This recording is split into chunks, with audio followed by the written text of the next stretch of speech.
Sorot Tovot, très bonne journée. En hébreu, aujourd'hui, on est le Kad, le 24 Av.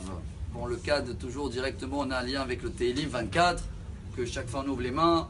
La bracha de la Parnassa, tout le monde le connaît, les David Mizmor.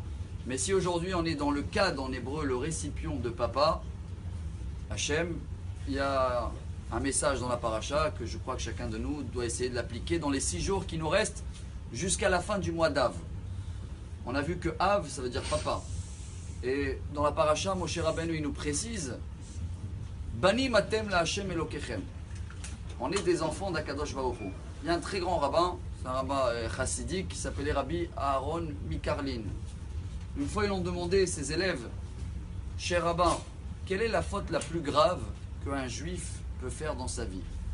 Il a réfléchi pendant quelques minutes et après il s'est levé, il a dit la plus grande faute, c'est qu'un juif, il oublie que c'est le fils de son père et que son père c'est le roi, donc c'est un prince.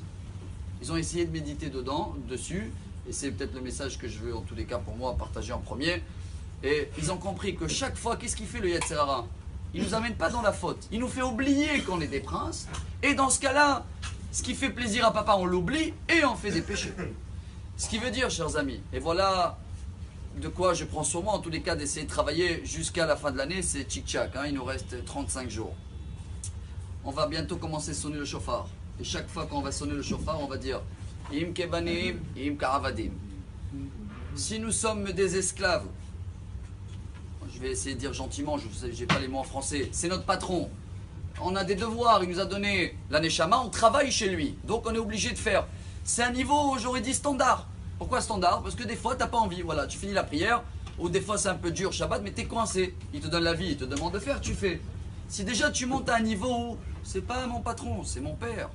Alors là, même si des fois j'ai du mal, mais comme ça le fait plaisir, je suis au top. C'est pour ça, chers amis, qu'il y a une belle partie dans la paracha avec des détails que le Sefer HaChinuch il nous amène en exemple. Pessah, il y a tous les règles de Pessah. Il faut que tu manges accoudé. Il faut que tu manges de la viande pas cuite, salie. Il faut rien laisser de la viande à l'époque. Pourquoi tout ça? Pour nous faire rappeler à chaque moment, nous sommes des princes. Bani matem la Hashem Elokechem. Alors si chacun de nous prend sur lui, dans cette paracha, de se rappeler d'être des princes, ce qui veut dire chaque fois que j'écoute des mauvaises paroles sur quelqu'un, ça doit me gêner. Chaque fois que je ne suis pas à l'heure quelque part où je ne fais pas bien une mitzvah, ça doit me gêner. Parce qu'un prince ou une princesse, s'il y a un petit défaut, même une petite miette de sable dans le lit, ça doit la gêner. C'est une princesse. Alors que chacun de nous fait un effort dans cette paracha en tous les cas, jusqu'à la fin de l'année, de prouver à Hachem que nous sommes les princes, ses enfants, et comme ça, Bezrat Hachem, Kadosh Baruch Hu, il va nous remplir le récipient, le Kad, à fond avec Beracha Ad Belidai. Besorot Tovot, Amar Rabbi Elazar, Amar Rabbi